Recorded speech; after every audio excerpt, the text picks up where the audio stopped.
Hi, I'm Mel, And I'm Janelle. and this is the Murder Mamas. It's been a while. Welcome. It has been a long I time. almost forgot how to do that. I know, right? It's been We are back. 2 months. It's been a couple months.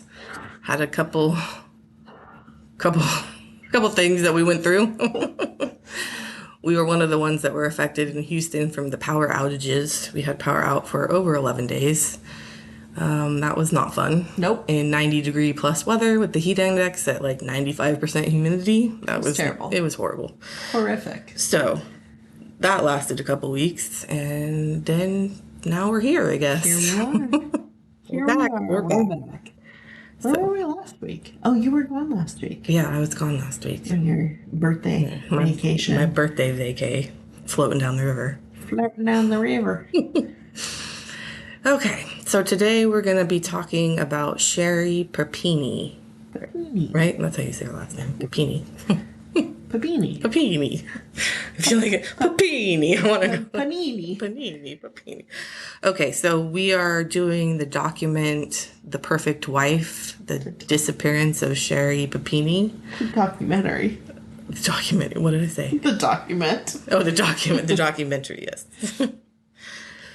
So, I don't know if anybody knows about Sherri. This is kind of like an older case, but the documentary came out not that long ago. And then I saw today, when I was flipping through my Googles, she's going to come out with her own documentary by 2025. It's in the works as of now. So she's going to tell her side of the story, which I thought we already knew, because that's why she went To jail? to jail. Well, and like... I'm like, what Well... are you going to talk about? How you were like, I mean, we'll get into it. Yeah. Let's wait. Yeah. So, anyway. November 1st, 2016. Yeah. Okay, so there are 3 different episodes. I think we're just going to talk about them, like running through them. And We're just going to talk about we're just going to talk. We're just going to talk. Yeah. We don't need to go episode through episode. We're just talking. We're just talking. Okay. One thing I will say is Yes. I both appreciated and hated the amount of suspense throughout the episodes. It was like a true roller coaster. And I mean, you can attest to it. I was texting you. I'm like... And I didn't want to text you back anything. I know. You didn't want to spoil it. I'm glad you didn't. Yeah. But like, it really made you think, you know? Yeah. For sure. I was convinced that it was her at first. And then I was convinced it wasn't. And then I was convinced it was. Yeah. And I just went back and forth and back and forth and back and forth. Yeah. But anyways. So on November 1st, 2016. November 2nd. Oh, excuse me. According to Wikipedia. I don't know. November 2nd. Well, because she was gone 22 days, right? Right. Also, didn't she write a book on her side of the story? Yes, but I don't know if is it out yet? I don't know. I don't know if it'll ever get published. Yeah. I think when you're... I read that she's like doing pretty good now though. What do you mean? Like her boyfriend, or she married someone who's like hundreds of millions of dollars or something. Yeah. What? I don't know if that's true or not, but it's on several different sites. So What? yeah. So if it's true, she's fine. No. Yeah. She doesn't get to deserve that. Yeah, well, it might not be true. I don't know. I didn't like go into detail looking it up. Okay. Because that's not a part of the documentary. So I just didn't bother. I just read it some ways and I was like, wow, really full circle there. Okay, so November 2nd, 2016, Sherri goes missing after going on a jog. Yeah, and she's a mom. She was 34 years old at the time. From Redding, California. I really like the detail that she threw in where she only listened to their wedding song for her entire, on repeat for her entire run. Like, really? You listen to one song every day? Bublé for your miles of running. That would put me to sleep. To Michael Bublé? Like, honey, baby, no one believes that. No. Anyways, so she went on a run, and then she said she was checking the mail after the run, right? Yeah. That's what it was. And she claimed that, she goes missing. It starts off, yeah. And she's not home when Keith, her husband, comes home. Correct. From his day. Yeah. Yeah. And the kids are still at daycare. Yeah. And so he's starting to freak out because she's a stay-at-home mom. Yeah. That should be home, and the kids should be home, and then the kids weren't picked up. That's even more suspicious. Yeah. So. And her car's there. Yeah. And her purse. And he was, like, legit freaking out. Like, this guy had a lot of emotions to go through, and he did go through them all. Like, which I get. I understand. He did. And I felt bad for thinking he was suspicious in the beginning. Right. Also felt really bad for the things people said about him. Oh, yeah, for sure. For sure. But everybody looks at the husband the first time. I mean, that's where you have to start. Yeah. So I don't feel bad for him for that. But yes, some of the other stuff is like, wow, take it easy. Like, so mean. I know, they're always mean things. But then it's like these people are saying things that they think are true. Right. Right? Because their friend is telling them. Yeah. And their friend may not be the most ethical and or honest person. Mm-hmm. You know, like. Yep. Yeah. So they find when he comes home, the husband, Keith, he comes home and finds that her phone is gone. Mm-hmm. So he checks the Find My Phone, and he goes to it and finds her phone, like where the location's at. He calls the cops. They come out. It's not by their house, right? It's like I thought it was like a mile away. It was like a mile away from their house. On the side of the road. On the side of the road, yeah. And so I think they were kind of suspicious at first, but I was like, no, he used his app to, like, you can, like, look on his phone that, like, he pulled that app up. You know, and, like, so, yeah, he actually seemed pretty genuine to me. But I know this case, so I don't know if I was already, like, but...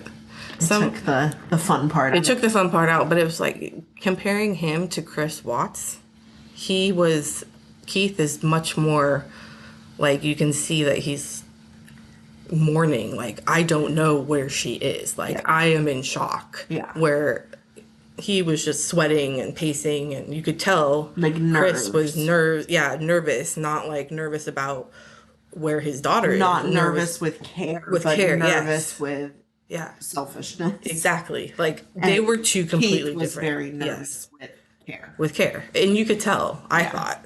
For sure. So he finds that, goes to the cops, tells them, they go out and look at the area. And then he starts, like, writing down, like, was, like, great from the beginning. He, like, writes down all this shit. He writes down the timestamps that these things happen. Like, before we talk about her, or like, do we need to add anything else about finding her, like, before finding her? I mean, I think that was... It didn't seem like the cops were very, they didn't, like, serious. Yeah, they didn't seem very... When he does make a point later where he's like, I wanted everyone to talk about her. You know, yes. I wanted the media there, and I wanted the media helping spread the word about her. Right. And they didn't do it until she was back. Right. And then they didn't want the media then. Yeah. Because she's back. Yeah. She needs to recover and do all that. Yeah. No, I think there was just a lot of speculation on if she left on her own. Right. Because she had dropped out of high school at 16 and left and was gone from the Reading area for many, many years. And the area that they live in, I mean, it's known for meth, it's known for drugs, it's known for sex trafficking. Yeah. And she was a blonde, small, petite looking, she probably looked a lot younger than she was. They said she was 5'3", 100 pounds. Yeah. Like, that's tiny. Tiny. Yeah. So basically, like, they just talk a little bit about how her friends, are calling and giving, like, tips and saying that maybe the marriage wasn't as happy as it had been in the past. And they were alluding to, like, Keith being possibly violent, but then other people said he wasn't Absolutely at all. Not. Yeah. So there was, like, a lot of mixed messages, which I think led the police to being like, no, like, I don't know. Like, well, there was that one thing where they said that they happened to be at someone's house for a party and they were playing the Wii game and someone went and hit her at the nose or something like that and gave her, but it's like she said that he did it to another one of her friends that wasn't at that party. Yes. But it wasn't like that. He didn't touch her. It was her friend that did it. Yeah. And she didn't do it on purpose. Like, well, and I think you sort of unfold and find out a lot in episodes 2 and 3. Yeah. Yeah, a lot of episode 1 was just about speculation and where could she have gone and their backstory and how they met. And so in that episode, though, like, you do get some insight to her past boyfriends. And one of them, particularly James Reyes, they say that, like, he makes a timeline, not James, Keith. Yeah. Made a timeline of, like, everyone. Yeah, he was on it. I was like, God damn, like, you are with the insane. years and like when she was married to her ex-husband and like when they met in their first date and like when they got divorced and like everything for the police, which I think should have been my first clue that he was innocent, right? Because he was so open. He was. He didn't withhold anything, and he wanted to help because he again was worried about his wife. Right. What was I gonna say? Oh, but he tells the cops because they bring him in for questioning, and he says, like, I don't know, like, maybe you need to be looking at James Reyes, right? And those other detectives who I wasn't entirely clear if they were still detectives or like privately doing it. I wasn't sure. Right. Those 3 guys, it was a little Dale, and then the other 2, they said that they were watching James Reyes. Oh. It's his house. Yes, they did. In the beginning. Yeah, in the beginning they did. But I don't think they found anything from just watching his house. But then they just get, like, pulled from there for whatever reason. Yeah. But anyways, that's unimportant. So she's missing for 22 days. 22 days. Over, like, Thanksgiving, but back for Christmas, right? No. She comes back right before Thanksgiving. I mean, I'd have to look at what date Thanksgiving was in 2016. Okay. But 22 days later. 22 days later, okay. On the 25th? Sure. Or the 24th. Something around there, yeah. She's discovered in Reading on the side of the road with chains wrapped around her and, like, zip ties by a man. And you get to listen to the police call where she's saying... She's chained up. I've been kidnapped. Did you listen to that call? I mean, I'm sure you did. I did. But when the guy is like, I don't know, like, there's this girl here who said her boyfriend, and she goes, no. Yes. Like, a lot of clarity. Yeah. Did you, like, I did. Now that you're mentioning it, yes, I did catch that. At first, I didn't think that was weird, but then they played the clip again after you know what you know. Yeah. And you're like, oh. Yeah. She's really, like... on it. Stepping out of the sobbing, like, traumatized girl who just escaped this horrific thing, like being held captive, to ensure that she's on record saying, no, not my boyfriend. Right. Yeah, that's pretty amazing. So she's found on the side of the road, and she's wearing, like, socks and a sweatsuit, and she is beat. Like, if you didn't think, like, I was like, oh, maybe she, ooh, like. This is when I was like, I think I even texted you. Yeah, you did. Like, I was like, holy shit, maybe she didn't. I was like, these injuries are fucking rough, man. Yeah, she was branded. She had cigarette burns on her. Her jaw was broken. Like, she had huge bruises on the side of her face. Deep bruising all over. Yeah. Like, on her legs were covered in bruises. Not just like 1 or 2, like 15 on each leg. Huge one on one of her arms that covered most of the arm from the elbow up to the shoulder. Just insane. And I was like, oh shit, I feel bad, you know? Like, crazy, crazy, crazy. Yeah. Actually, I said, This is my direct text to you. She's a fucking liar. I'm certain of it. Mm-hmm. And then you asked what episode I was in. And then I go, JK, those are gnarly wounds. I was like, oh, she'll find out pretty soon. So she's at the hospital and she's saying, like, I'm not talking to anyone. She doesn't trust the law enforcement. Because she was showing me videos of you guys saying you didn't trust me. Right. And like all kinds of stuff. But she says, I won't talk to anyone. I just want Keith. Yeah. Keith makes me feel safe. Yeah. Which, thinking, like, if something did happen like that, I would probably be like, can my husband be by my side? I don't see how that would be an issue. But, like, if it was traumatic enough and I was like, oh, my God, I'm here safe now again, like, can he please be here to give me that comfort? So I can see where that comes into play, where she wants him. No? Yeah. For me, I would. Like, that doesn't seem like a red flag. No. It's certainly not a red flag. Yeah. But it's very, like... Yeah, it's... manipulative? It is manipulative, yes. And the police are obviously going to acquiesce to whatever she asked for because they just want the information. Yeah. Mm-hmm. But so she's found and she is in the hospital and the reuniting with Keith because he says, I'm not sure I believed it. Right. And then I saw her and she was like a shell of a person. Yeah. She was also very, very skinny. She only weighed 100 pounds and she was very, very thin. Very thin. Her bones were sticking out. Yes. It was gross.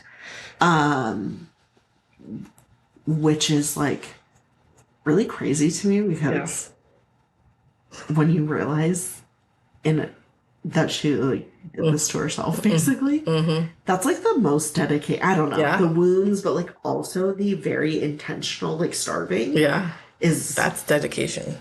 Yeah, the amount of planning and thinking about this is crazy. Well, she had a Pinterest board. I know. She had a secret Pinterest board on branding tools and different ones and different sizes and how to use them and all this stuff. So anyway, she's back in the hospital. They're trying to get information from her. Keith is there trying to get information from her as well because the cops are like, can you try and get information and then relay it to us?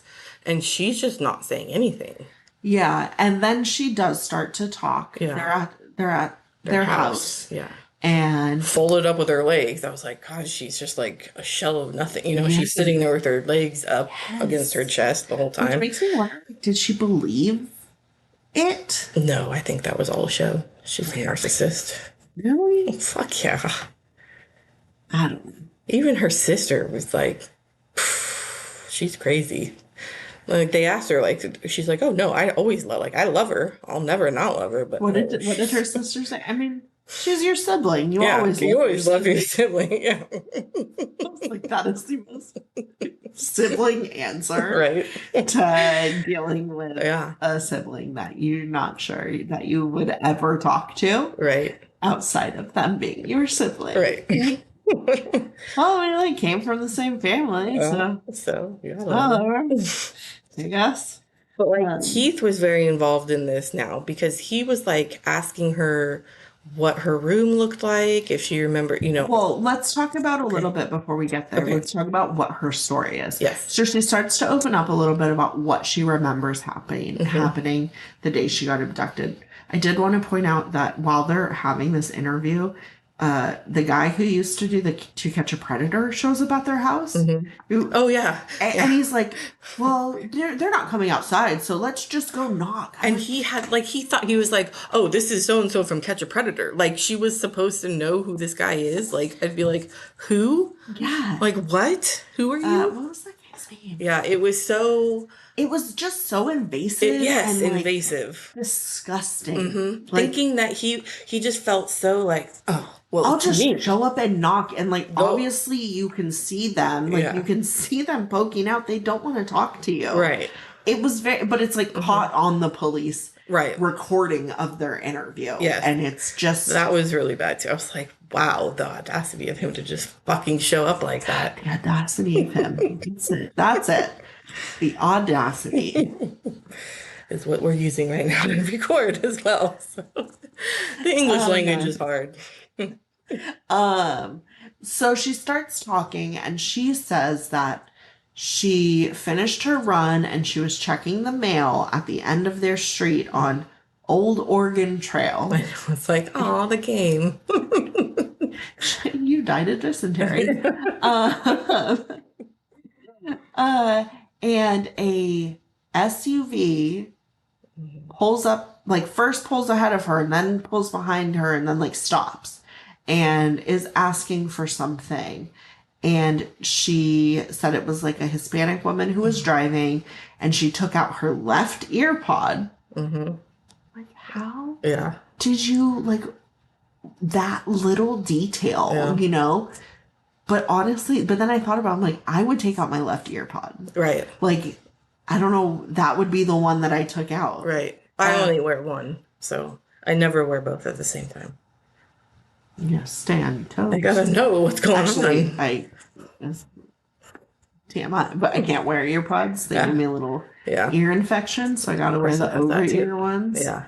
So anyways, which is really annoying because I liked wearing AirPods when I would go grocery shopping. Yes. And I feel like a total dweeb trying to grocery shop with over ear. I'm like, okay, I'll just have to not listen. I'll just have to listen to the grocery store chatter as I grocery shop. I'm not sure that I can commit to that.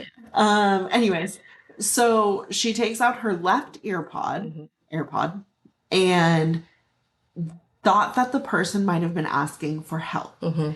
But the door opens and she says that's when she sees a gun.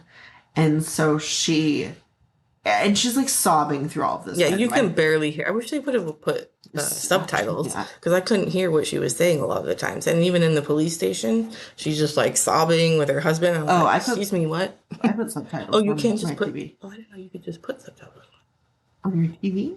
Really? I mean, I always change them from like, I did know that. I don't know why I said that. I just didn't happen to realize that I could put them on real. Okay. We'll exit out of that one. Okay. I don't know what I was thinking. Yes. So I forgot to put on the subtitles. Let's put it that way. Yeah. I was like, damn it, I wish there were subtitles. And then didn't do anything about it. And then just went, oh man, it'd be great if they invented a thing I could do so I could read the words I can't understand. Yep. And then I'll use that as a crutch for the rest of my life. Dude, I don't watch anything without subtitles. Yeah, you can't. It's so bad. Yeah. I have to turn them off though when I watch stuff with the kids because Blake reads everything. Yeah. And it's not at the same time. It's so annoying. So I have to turn it off for when the kids are doing it. Anyways, so she says that the person has a small revolver and she doesn't do anything. She immediately drops to her knees and puts her head down. Yeah, like pulls in a ball or the fetal position. Yeah. And she's like sobbing and she's like, I should have ran. There's so many things I should have done. Mm-hmm. I should have ran.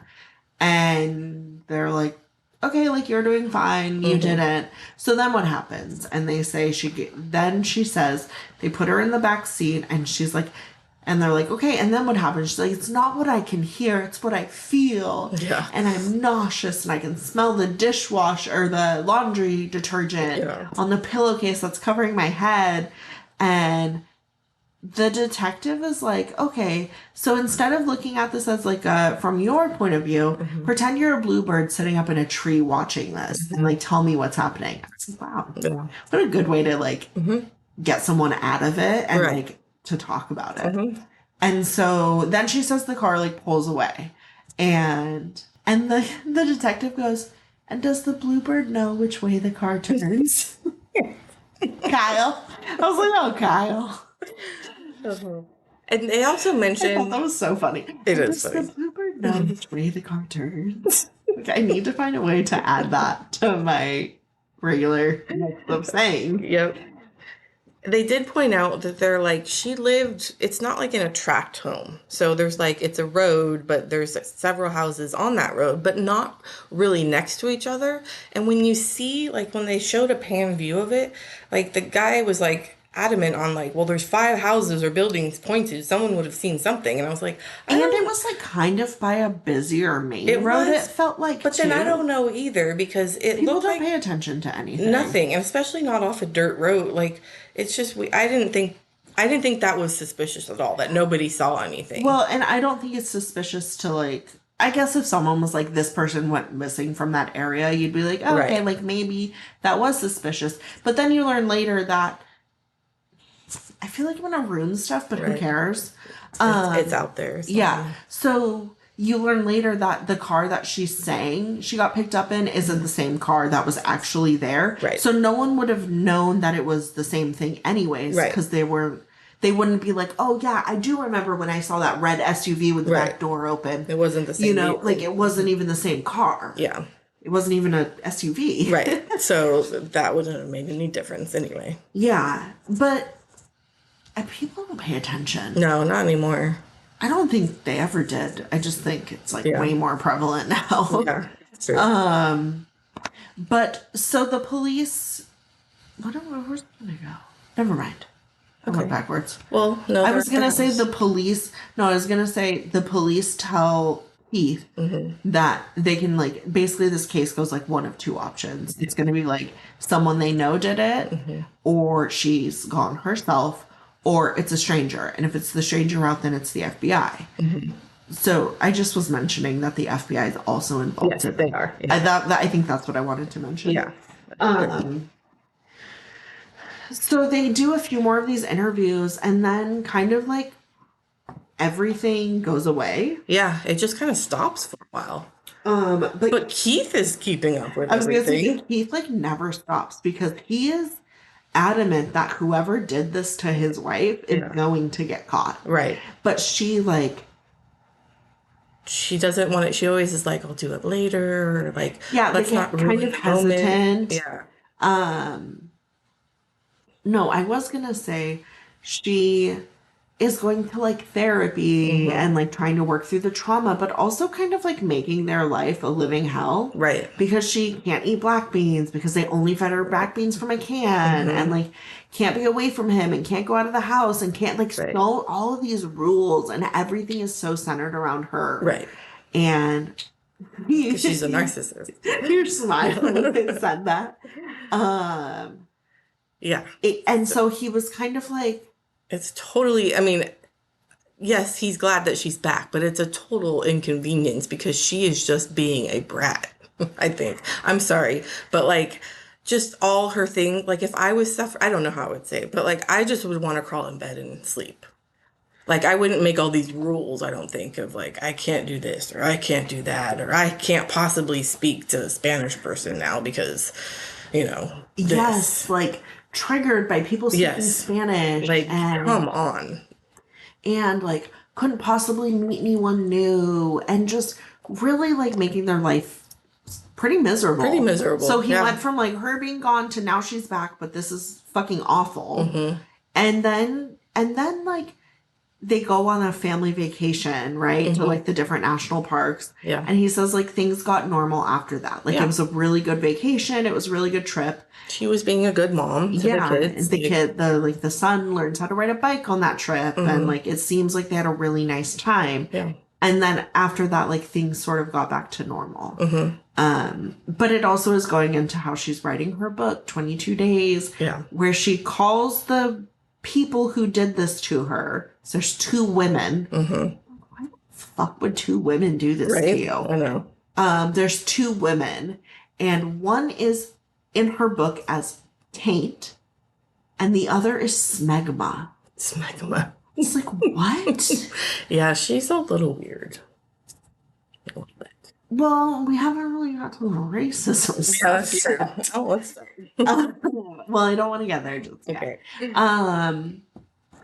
So then things sort of go back to normal, you know, and we're talking like years, like for a little while. But Keith is kind of always pushing, like, he is. Hey, what is that? What did the table look like? Mm-hmm. And then she's like, oh, it was like black and it had a marble, like a gray marble top. Mm-hmm. Like a fake marble top. So he like goes on Amazon and finds it, and he's like, what about this one and this one and this one? And like, what did the closet look like again? And how was it? And so he's like diagrammed. Mm-hmm. And I think the therapist, right? Yeah. It was a therapist, like had him do shoe boxes. So he's like making fucking dioramas of the room that she was held in. Yeah. Yeah. Like of the room that where the bed was held in, where the bed was, where the closet was, how it was lined up. Mm-hmm. And he's sending these things to the FBI. Mm-hmm. And the FBI agent is like, Keith was feeding me information. It's like, wait, no. I don't want to say feeding. But like he never stopped. Yeah. He never stopped. I think which it was is strange because of him that this happened. That she was found out. Oh, absolutely. I think it would have dropped if he would have dropped it. Absolutely. But I truly think that in Keith's mind, he knew she was lying. Yeah. Oh, I'm sure that's why he was doing it. Give it up because he knew, like in his heart of hearts, he didn't want to believe it. No. But he knew. Yeah. And so he even talks about how he like went to therapy and the therapist was like, no, like I think she's being genuine. Like her story has never changed. Right. They did mention that. And the therapist was like, do you honestly believe the woman you're married to and like the mother of your children could be lying about this? And he was like, yes. Yeah. Yes, I do. I do. Which made him feel guilty. Right. Yeah. But he was hardcore going at it for a while, or the length of the case. Whole time. Yeah. So then nothing really happens for a while. No. And there was DNA. They found male and female DNA on the pants that she was wearing. Mm-hmm. They don't say what kind of DNA it was. They don't. Like if it was hair. Yeah. They don't mention it. Yeah. They don't mention the source, the DNA. But they find that on her pants, and so like. They, I guess, had tested it, but like couldn't find a match. Right. And then in 2020, August of 2020, well, we're missing the racism thing. Okay. Do we want to talk about the racism thing? I don't know. So like finally she does like a sketch artist with the FBI, remember? Because she's now able to remember what the people look like after not being able to remember for quite a long time. Right. And so she gets a sketch artist with the FBI and has this person draw like a caricature of Latino women. Yeah. With a mask on. With masks. Mm-hmm.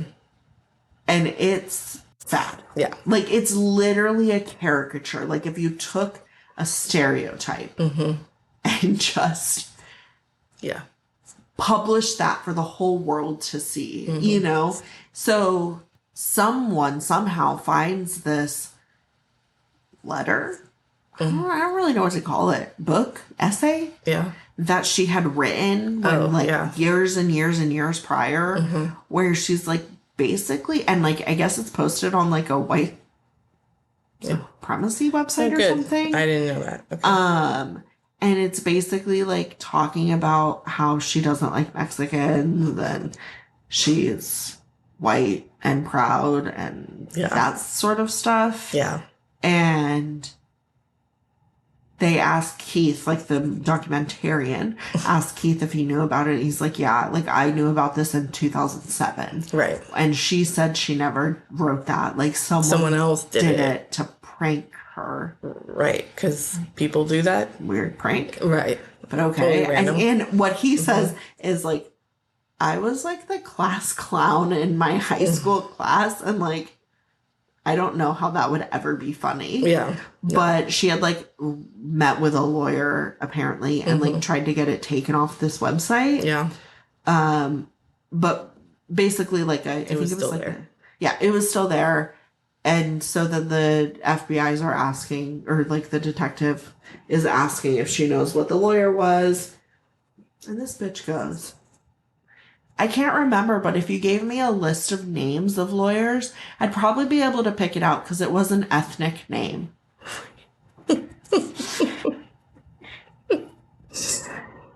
Oh, yeah. Okay. Thanks. Okay. So, but like, nothing comes of that. I mean, there's a ton of tips. Yeah. All over different states. All and of like these tips with Hispanic women wearing masks, and then 2020 came and, you know, looked exactly like the masks that everybody was wearing in 2020. And the sketch artist or the sketch goes out to the public and everyone's like calling in because all you can see is their eyes. So how are you supposed to tell this person? Like, there's no way that you can tell who this person is. But like, there was someone who said like Hispanic women in the area were like afraid to be together because they didn't want to be convicted. They wouldn't travel two women in the car. It'd have to be like a husband or someone male and female. Or like a group of them or something. This one woman like terrorized this entire community. Yeah. So then we get back to August of 2020, and Keith gets a call from Kyle, who's the main detective that he's been talking to at this point for years. Yeah. Like they became friends. He the detective said that. He was like, I needed to like tell my friend. Right. But I was like, oh, the lead investigator on this case. Yeah, I couldn't. Yeah. So they had become friends. And they get called into the local like FBI office, and they say, "We found a DNA match." Yeah. And so Keith is like, "Great, like we're gonna go. Like let's fucking go." And then his whole world implodes. Yep. So they get there, and we learn about Bobby Reyes, and they had met with him days earlier, right, at his home, where he told them the story of how she mailed him a letter. Yeah. And in that letter said, like, let's get burner phones or what? I don't remember exactly all the details that they went into. But like had mailed him a letter and was like, let's get burner phones and like let's communicate. So they've been communicating on burner phones for quite a while. Yeah. And she said, like, my husband is abusive and I need to get out of here. So he said, okay, like, I'll come get you. Yeah. Because he thought he was helping an old ex-girlfriend and a friend. Yeah. So he does. He goes and gets her. Yeah. He runs in. He follows her plan. Exactly. This gave me, like, Gypsy Rose vibes. Yeah. Where it was just, like, this dude who did whatever this woman said and like ride or die. Yeah. You know, weird, like, especially an ex. Well, I guess not everybody's. Some of them have. Your exes are fine, but I'm just like, I don't know if like my ex called me up and wanted me to drive 600 miles to pick his ass up. I'd be like, no. That's fucking hilarious. I wouldn't even answer. No. So that if my ex mailed a letter to my house, I would rip it up. Yeah. I would rip it up. Yeah. So he did a lot. Yeah, which is weird because like for nothing or for something. Like, what?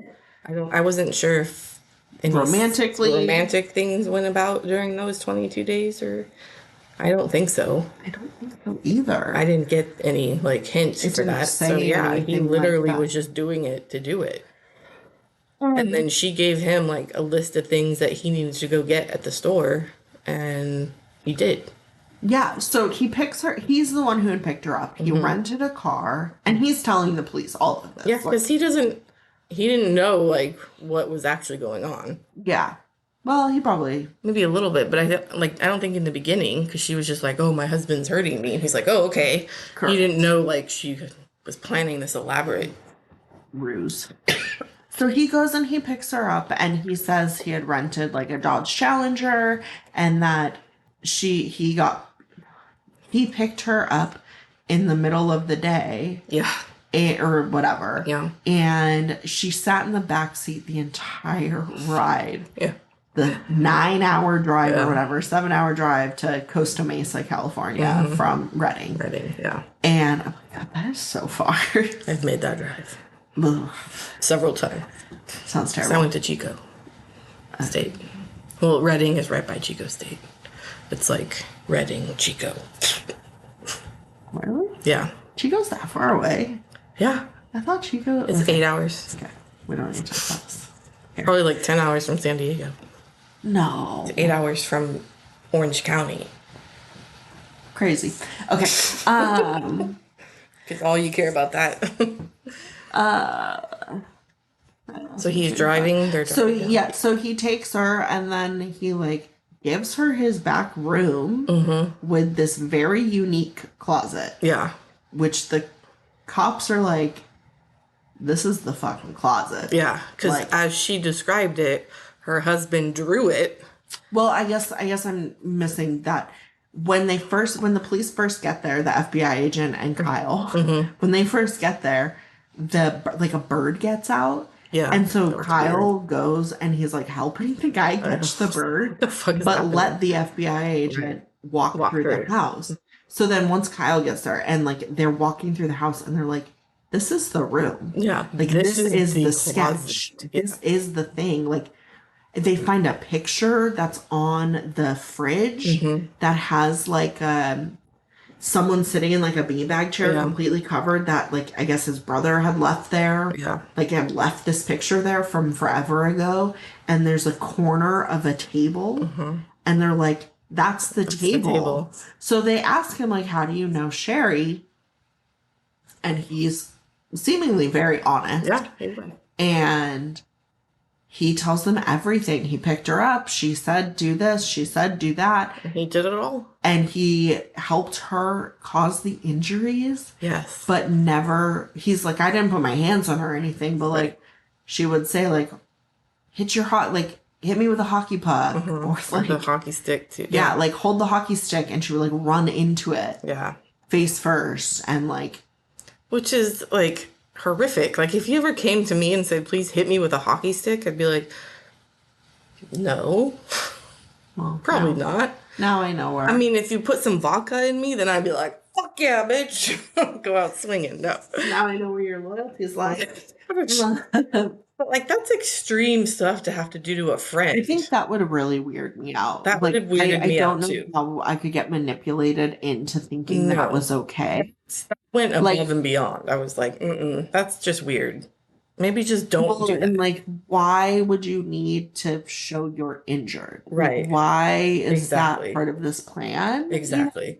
But then she's like, the wood burning and like all these things. And so the cops are telling her this information. They're like, you've told so many truths in your lives. Yeah. Like you had access to food. You got a rash because you were cleaning his house. And Kyle's hearing all of this. Keith is hearing all of this for the first time. Yep. And Sherri weirdly starts crying and is like, no, I don't want the woman to get arrested. She's the reason I'm saved. Right. And the reason I'm with my babies. Where did that come from? What the fuck are you talking about? Yeah. Like, you could see her in real time trying to pivot this situation and, like, get out of it. Right. It was the craziest thing to watch. They were talking about two separate things. Yeah. Yes. She just kept going, like, well, I don't want to get her in trouble. Yeah. And, like, he's actually asking you about something else. Like, what is going on? Like, what? That's why I wanted the subtitles was during that specific one because I could not understand what she was saying. It was like, wait. Yeah. We're not talking about a woman. No. And she's like, I don't know, like maybe he was involved. And I feel so strongly that like, I mean, she was lying, of course. Yeah. But Keith like leaves. Yeah. He's like, he had no idea what to do. I'm like, how do you look at that person the same? I don't think you can. Ever. And so then he's like icing her out, you know, and like the kids are there because no one gets arrested. No. For a while. So he talks to Dale, which was like a previous investigator who said was like a father figure to him. Right. And he's like discussing the situation and Dale's like gives him some perspective and he's like, let her back into the house. Yeah. You know, like, would you ever be able to forgive yourself if she was being honest? Right. Right. And like, you're taking this man's version of the story, you know, like, who's to say he's not lying? Right. You know, he's had years to come up with what he did with her during this time. Like, Yeah. So who's to say it's true. He's not lying? And that is a good point, because it is a good perspective. I would feel horrible if I did something like that. Well, and then your marriage would be like crumbled. It's done. Crumbled. Yeah. Because there's no going back from that. No. So he's like, call me. Heath tells Sherri, call me. Mm-hmm. And like brings her back into the home. But he's like, it's just weird. Yeah. And he kept waiting for like someone to get arrested, whether it was her or whether it was Johnny, and like nothing was happening. No. But on the back end, they're working, the FBI agent, like special agent, is working this case like crazy. Yeah. Trying to connect and to understand what was actually happening. She's looking at call logs on the burner phones. Mm-hmm. She finds that secret printer's board. Yeah. Like everything, trying to step by step, like build what truly happened. Yeah. And she gets it. Also, I thought it was crazy. I'm backtracking a little bit. How she just like had the guy just like walked out of the house or the room at his house one day and was like, okay, time to go drop me off now. Yeah. And then like, go get these chains. Yeah. And like chained herself up. Right. Sat in the backseat of his car while they drove. Yeah. So she'd have marks on her body? 9 hours or whatever. Yeah. And then just like, was like, okay, pull over here. Jumps out of the car. Jumps out of the car without saying anything. Yeah. And then the guy leaves. And he just turned around and went home. Yeah. What the fuck? Yeah. Yeah, so they piece it all together. They piece the table, the picture. Yes. You know, the closet looks exactly like the sketch. They've pieced everything together. His DNA. They've pieced together her involvement and her intention. Yes. And so they go to arrest her. Mm-hmm. And they arrest her while she has her kids, which they didn't want to do. Yeah. So he says he gets a call from the music school teacher saying, like, your kids are here. Your wife just got arrested. Come get your kids. Like, what? And he's like, what? Like, what happened? Mm-hmm. So she gets arrested, and I guess she ends up, like, bailing out. Yeah. And he meets up with her. I was a little unclear. Yeah. Like, she was at someone's house. Right. It didn't seem like it was their house. Some family member's house. Yeah. Maybe it was theirs. It was unclear to me. It was unclear to me, too. But what was clear to me was that she was trying to use sex as manipulation. Yeah. And the first night she gets back. Yes. She wants to have sex. Yes. She pulls him into the room, gets naked, and is like, this really isn't that big of a deal. I'm just going to plead guilty because it'll be like 6 months with an ankle monitor. And who gives a shit? I'm home all the time anyways. Right. Like, and he's like, sex. I don't want to have sex with you right now. No. And she's like trying to like take his clothes off. Yeah. And he's like, I need answers. Like, yeah. I need to understand what's happening. Right. Like. Yeah. That was really weird. I believed you, but now you've been arrested for it. So like, you need to tell me what actually happened. Right. You know? Mm-hmm. And she's like, no, I'm just going to plead guilty. It's like not a big deal. And it's like, but if you're not guilty, why would you plead guilty? Yeah. Yeah.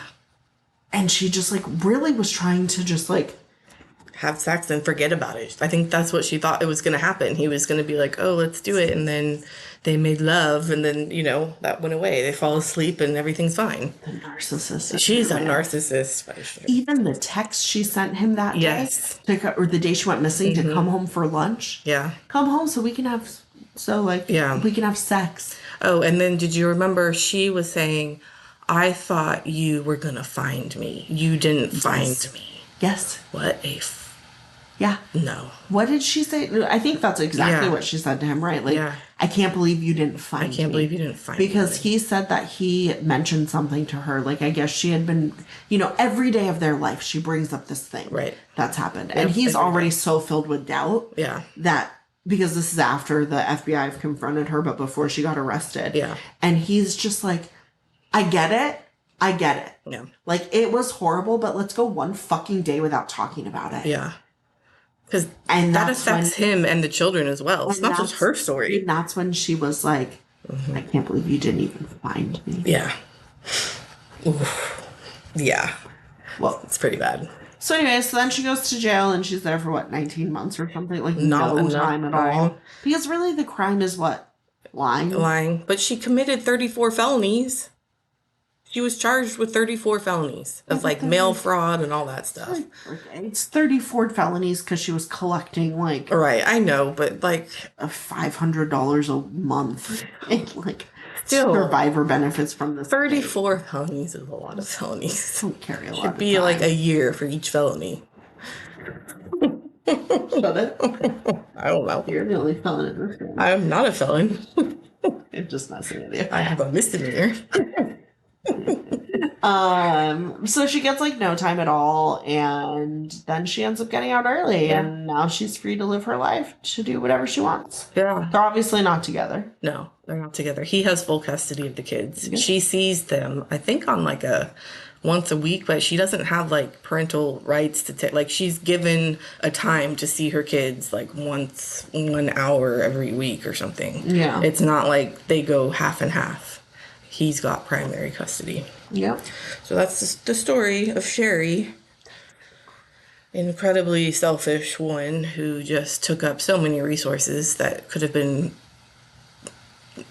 given out to people who actually needed it. Like the FBI got involved, the local police got involved. Gone-girled herself. She really did. To the fullest degree. And then remember the dad was saying, I was playing with my girls, like we were thinking of different last names we could have and if that would be a fun thing to do. No, his son. And his son was like, no. Is this because of mom? Because I like our last name. Right. And I was like, oh. And he says we shouldn't have to change our last name because of something she did. Yeah. She should have to change hers. Yeah.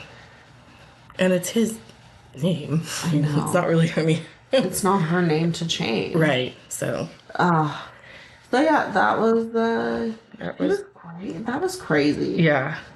Yeah. Like, the dedication to... if you haven't seen this yet, like, and you don't have any interest in actually watching it, just Google a picture for the injuries. Well, I'll put the injuries online. Oh, yeah. For everybody to see. I forgot we post this. Yeah, we do. I do. Actually, we don't have a Facebook anymore because they shut down my page. So. Yeah. So Instagram, TikTok, and YouTube. That's it. That's it. Yeah, this was a wild one. It was a wild one. I'm glad you didn't know what before going into it. Like you were like totally blind. Yeah, I was. Blindsided. Yeah. Many times during it. Because those injuries you're gonna be like, oh no, she's not making this shit up. Yes. You look at her injuries, like that must have, I don't know. It would be like if the guy who cut his arm off in the cave, the 27 hours, 127 hours, whatever his name is. Yeah. It would be like if he actually didn't get his arm stuck. Right. In a boulder and just like cut his arm off. Right. By himself and made up that story. Like, that's how I equate these injuries. Yeah. Maybe that's too extreme, but like... She had pretty bad injuries. She had really bad... Like, just the ability for her brain to let her do that to herself. Right, yes. That's what I'm trying to articulate. That's insane. Crazy to me, because I feel like if I did that, like... I wouldn't be able to. My brain would stop me. Like, nah, bitch, what the fuck? Stub my toe and it's like... Yeah. The worst thing that's ever happened to me. Yeah. There's no way I could take hockey pucks. We missed the part where he talked about where his daughter was like... He says that he made a noise when he was getting up. He was like, Dad, are you feeling sick? Do you need to smell the thing? Yes. And apparently she had been giving her kids, like... Alcohol soaked rags to sniff, to wear around their necks. Yeah. So that they would be sick. So she could take them to the doctor. Yeah. I'm like, dude, the attention this woman needed. She needed. Crazy. And she did this for the attention. Yes. Like, that was her reason. Yes. Was because she wasn't feeling... Well, or she wanted the upper hand in their relationship. Right. Well, she quit her job at AT&T. She was a really hard worker there, and she had a plaque and all this stuff. And then she was a stay-at-home mom, and all the attention left from her. And because she had got a severance, but the severance money when she lost her job was running out. Yeah. And so Keith had said, like, well, if you're home and going to be a stay-at-home mom, like... Yeah. we're not going to pay for childcare. Right. You're the childcare. Yeah. And she didn't really want to do that. No. She wanted to keep... To have her own life. Her own life. Like, outside of her home. Yeah, I think so. I think so, too. All right. Nuts.